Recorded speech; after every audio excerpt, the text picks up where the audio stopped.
So what we're going to do is jump in still to get a better understanding, because to many people, they are probably still, they're enjoying the show, listening to it, but like, this is too good to be true. I know I've dealt with my bank, and some banks get it, some banks don't, and there's regulation and et cetera, but they're running into that brick wall and they need cash. And I've actually heard the term come up, and we mentioned at the beginning, like an ATM machine for invoices. Can you explain again for those? And I don't think it's people that are slow. They're just, they need to get a better understanding. How does factoring and how does Prestige Capital, what's the mechanics of this that a company can get cash through Prestige Capital? Thank you. It's a great question. So I actually coined this phrase, trademarking it, I guess, right now. You should. That what we do is likened to an ATM machine.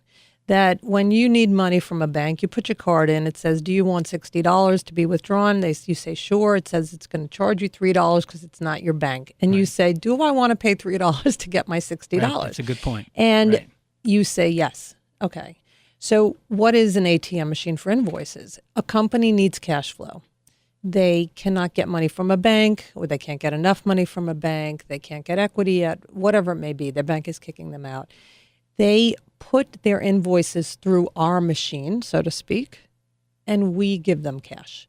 Now, how does it work, like technically? Mm-hmm. I'll use a simple example, simple mathematical example. You sell me, Yitzchok, $100,000 of accounts receivables. Mm-hmm. You need money immediately, right? We make sure that your invoices are to creditworthy companies that pay their bills, that you delivered whatever that deliverable is, whatever service you had to render. Mm-hmm. Once that's confirmed, we advance you an immediate 75% of that receivable, and we hold a reserve of 25%. Not as our fee, but as our insurance that the receivable will be paid in full, because many receivables are not paid in full. There can be advertising allowances, co-op advertising, damages, return rights that may exceed the 100%. So I'm sorry, not the whole 100, but that will gain you less than the full 100. Right. So when we advance 75, that's a surefire that you're going to get that money. In service businesses, we typically actually advance 80%. There's less risk in getting paid in full. When we get paid, we actually get paid by your customer. So your customer is directed to send the payments directly to us. Prestige. I'll explain in a moment how we do that in a way that's seamless and not cumbersome. Mm-hmm. And I receive the payment from your customer or multiple customers.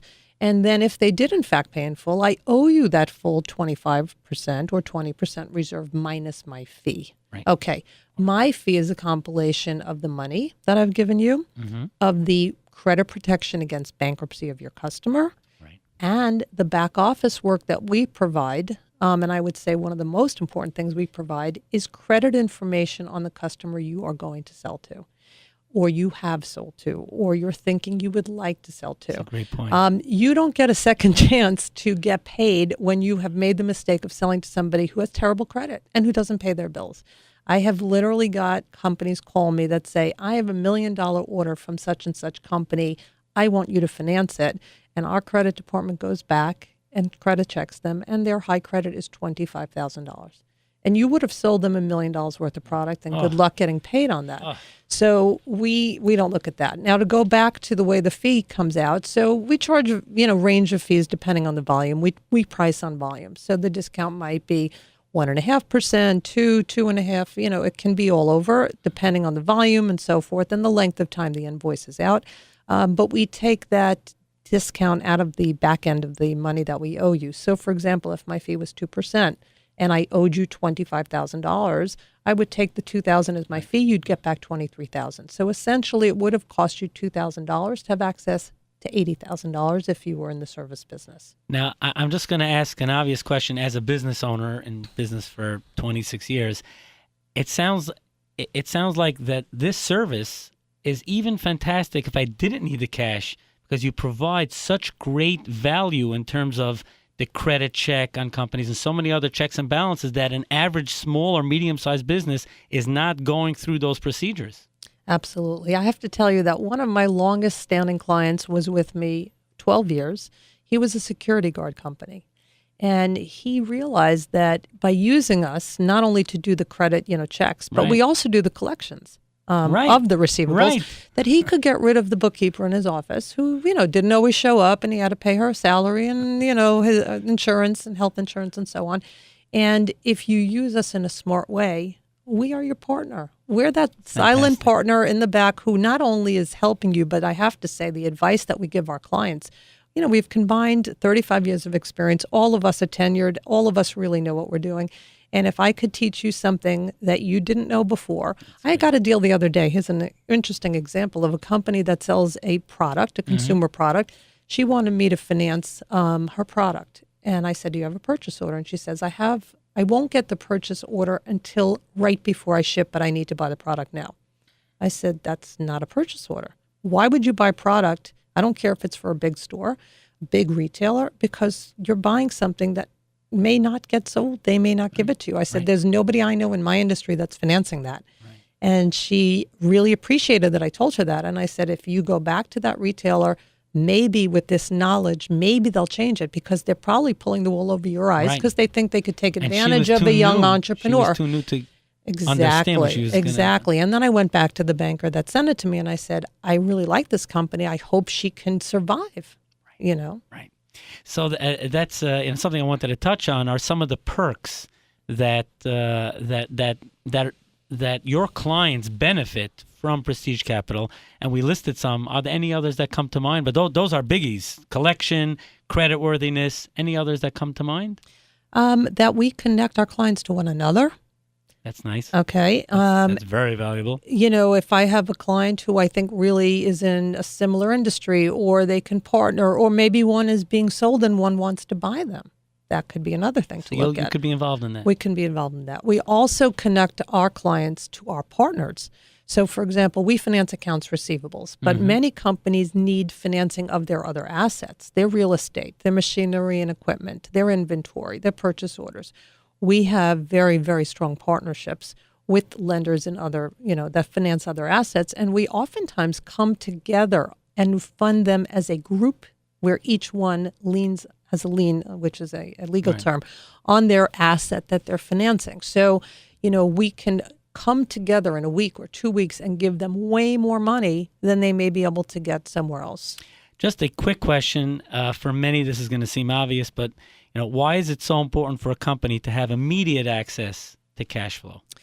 Yeah, I would say that cash flow is the fuel of your business. And if you don't have fuel, you're getting out. nowhere. You're out of business. And quite frankly, what people don't realize, I had an organic baby food company a couple of years ago, maybe more than a couple at this point. And they had a small loan from one of the, big commercial banks.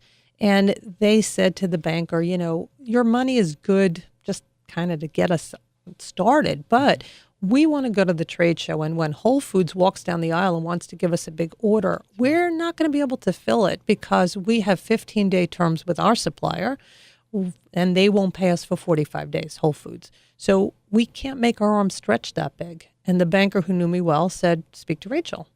We finance them. They are now really everywhere. I went to visit a friend in Michigan, shout out to Mary Kay, and, her babies are eating this baby food. And I'm like, that's my client. That's great. Yeah. That's great. Now, this leads me to my next question, and that is, you mentioned that you finance some very large companies, also that were backed by VCs. Now, I'd love to hear this because I would think that someone who's, that the VC is behind them wouldn't need your services.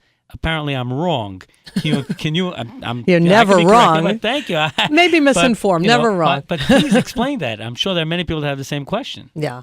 So interestingly enough, VCs, what are they putting money into? They want your ideas. They want to put your money into the research and development of an idea, of a concept, to create a company.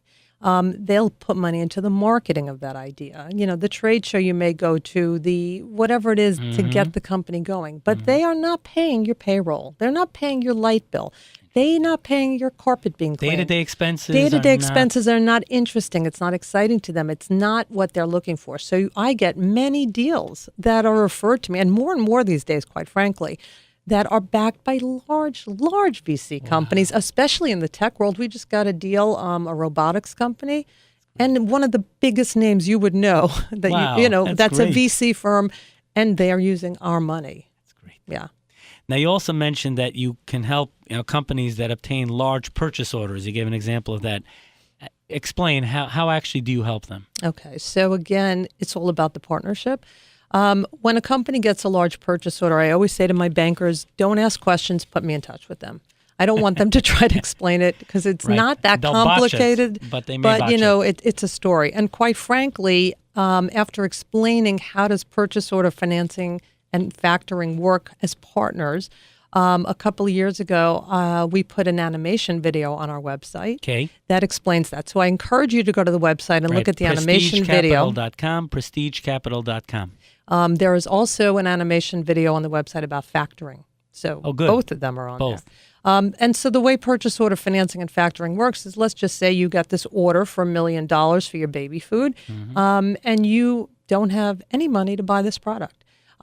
I will put you in touch with the purchase order finance company that we work with. We have a number of partners. They're all wonderful. And they will pay your supplier in advance of the product being sold to the end user. They will pay your supplier once the goods have been inspected, make sure that there's really baby food in the box and not rocks. We know those stories. And then when the client ships the product to their end target, let's say Target or Whole Foods or whoever, and there's an invoice that's created, Prestige buys the invoice. We pay off the purchase order company for the money that they have put up in a letter of credit plus their fees. And then we give the client the difference. And so what do I say? Why do you maybe not need equity? Because if somebody's financing from soup to nuts your orders, your invoices, you can go from a company doing $100,000 a month to doing $1 million, $2 million, $5 million. Because if they do a test order of your food in Whole Foods and they go, oh, we liked it in this region, now we want to roll it out nationwide. And then, then what? And we're going to put it in Canada too. We have a lot of deals where clients are in, Costco in Canada or whatever it may be. You're suddenly in the big leagues and you were just a really tiny company. And I go to the fancy food show every year and to the food and restaurant show, and I taste product and I say, wow, this is pretty awesome. This is, I can get you to the next one. I love the honor of interviewing C-level executives and sharing their great advice and perspective on Mind Your Business. I'd love to get your feedback. Post it in the comments below and subscribe. You'll never miss an edition of Mind Your Business.